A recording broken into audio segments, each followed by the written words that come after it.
Welcome to Practical Access. I'm Lisa Deeker. And I'm Rebecca Hines. And Lisa, tell us about today's guest. Wow, we have not only a friend, but a legacy friend, Joan McDonald, who has, I don't know, when did you start teaching, Joan? I'm going to ask as I started thinking about what we talked about yesterday as far as the 100th year anniversary, it scared the heck out of me when I found out I've been in the field for half of that time.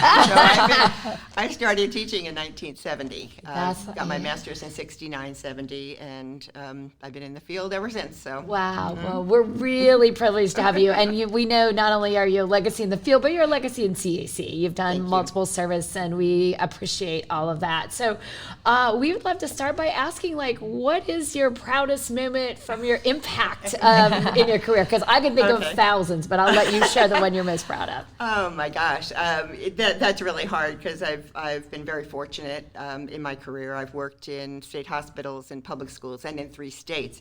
But I think what I'm most proud of is during my time in Towson Elementary School District in Arizona, we work with the Department of Education and Towson Union High School District. Don't ask me about how Arizona divides up its school systems. It was an elementary district. But at any rate, we worked with pilot parents of Arizona, Arizona State University, and this Department of Education. And we brought Marcy McGahee Kovac out from Virginia to train our teachers and our students. And it was beginning of the self-advocacy movement for students back in the 90s, really big push for that. And we taught our students how to lead their own IEP meetings. And we initially started with our middle school students, our 7th and 8th graders, and the high school started with their 9th graders. And it was absolutely amazing. I learned after, at that point in time, probably 35, 40 years in the field, I learned how ignorant I was when we started asking our students at that grade level, why do you go to this class? Why do you go to this teacher? And the answers that we got were very, very eye-opening. Some of them because I'm scheduled to go. Some of them because I don't know. And the response we got most often, which scared me the most, was the fact that they said that they were stupid. Mm-hmm. And so beginning to teach them about their disabilities, and of course we followed all the rules as far as confidentiality. We dealt with general topics with the whole class. We dealt with specific IEPs on an individual and specific disability categories with individual students. But I was so proud of the group. And as a matter of fact, I followed up with the student that we did our very first student-led IEP on, and he left our district, went on to Towson Union High School District, and then went on to community college and is now married with a family. Mm-hmm. So I've stayed in touch with his family, so that made me very proud. And if I can just quickly give another example, which I thought was amazing. We were working with a 4th grader, and he happened to be bilingual, and his mother spoke English, but his father did not. And so when his father came to the IEP meeting, we were not prepared. We thought, okay, we'll just start the meeting in English. But then what happened is we had to invite our assistant principal down to help translate, the meeting for us. So while we were waiting, the general ed teacher started, who had this young guy in her homeroom, by the way, was also the gifted teacher for the district, a teacher of gifted. She started saying, you're not turning your homework in, you're not doing this, you're not doing this. I don't know, what to do. And then the assistant principal came in. The student started his own meeting, introduced everybody there, and shared what his strengths and needs were. And at this meeting, it was eye-opening. This general ed teacher did a 180 turnaround. All of a sudden, she's saying to this young man, you know what? If you come in for a little bit before recess or after recess, I can help you get ready for this. Or if you do this, then I can help you with this. And I've never seen such a 180-degree turnaround in my professional career before. And the self-esteem of the students just blossomed. I could probably talk about a half hour about other cases and a little preschooler we did it with, but that's another story. Fabulous. Okay. That's a great impact. So we're sold. Yes. We're sold. Buy this. It's good so for you. We believe now in student-led IEPs. So let's say I'm a teacher and I'm like, I love that idea. It's far from what we're doing, but I'm on board. Mm-hmm. Can you give us some practical ideas on how somebody might get started, whether you're a parent, teacher? How do you get started with that process? Oh, absolutely. And it's initially, I'll tell you, it's like anything else. Initially, it takes more work, but once you get it, it makes your life so much easier. We started by working with our administration so that they knew, the building principals, so that they knew what we were doing, and that was very helpful. We also notified the parents, and we talked to the parents a little bit, and we said, we want to try something.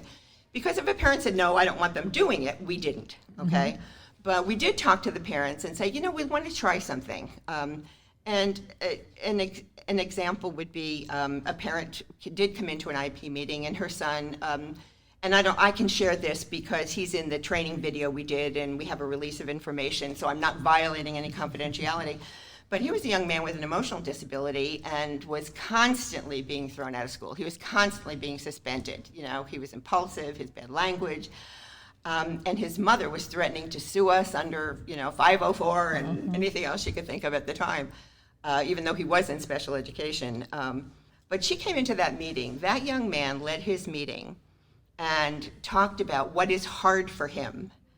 And his mother kind of just turned around and said, I am so proud of him being able to express himself like this. And so I saw a parent do a 180-degree turnaround. So you need to get your parent support, you need to get your administration support, and you've got to get the student support, and you've got to allow them to be involved at the level at which they are comfortable. Because not all students can lead their own IEPs. You hope that will happen by high school. But when they're younger, their participation level is going to vary. Some will only just do the introductions. Some will want to talk about their strengths and needs. We try to get them to develop their goals before the IP meeting. Actually, the teachers meet with them and say, well, what do you think you need to work on? Even though the teachers know, right. We get that input from the student too. And in almost every single case, it's in alignment with what we wanted to work with them on. So, it works great. So, and what they loved learning about the most is we taught students about the laws and the protections that they have under the laws. The older students, I would start that, maybe in the late intermediate middle school grades. They loved learning about, IDEA and Section 504 and ADA. They love that. So I have kind of my last question for you would be, just this whole theme of self-advocacy. So it's a two-part question. You've done so much advocacy in the CEC organization as a teacher, a leader, a voice. What is the starting point in your mind for both a child with a disability to get their voice? You've given us some examples, but also for that new professional in the field to get their voice. Well, so much of it goes into, kind of onboarding, inboarding, whatever the terminology is for new teachers in the field. I think a lot of it starts at the universities. I think universities need to be teaching students, college level students, about the importance of self-advocacy and the importance of getting the student involved to the level at which they're capable of being involved.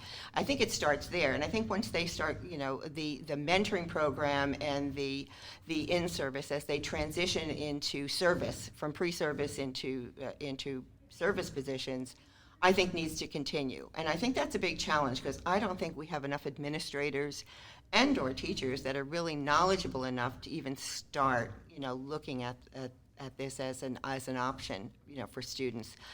And I'm sad to see that happen. I'm sad to see that happen. So anyway, I as an administrator in the district I worked in, it was automatic. All of our teachers were trained in it, and they trained the students. Yeah, so. I love it. And the general ed teachers, the secondary benefits from working with the general ed teachers was absolutely positive. We then increased the number of general ed teachers that were attending our IEP meetings, even though they were required to. You put a notice in their mailbox, and it's like, oh, I have a dentist appointment that day. Oh, you know what I mean? Right. Oh, I forgot about it. But we had our students give them a handwritten invitation to come to their meeting. And how do you look at a 12-year-old or a 15-year-old or whatever, or even a younger kid and say, oh, no, I can't come to your meeting?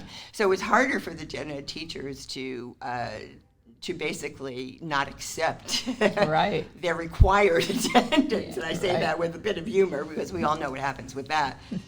It happens to all teachers. Yes, absolutely, absolutely. Well, Even the thank special you so much, Joan. That was really insightful. Yeah, well, we appreciate you visiting with us. And if you have questions, that you can post them on our Facebook page or send us a tweet at Access Practical. Thanks again for your service to the field, Joan, and thanks for being with us. I appreciate the invitation and good luck. This is going to be exciting. So, Thank you. Okay, take care.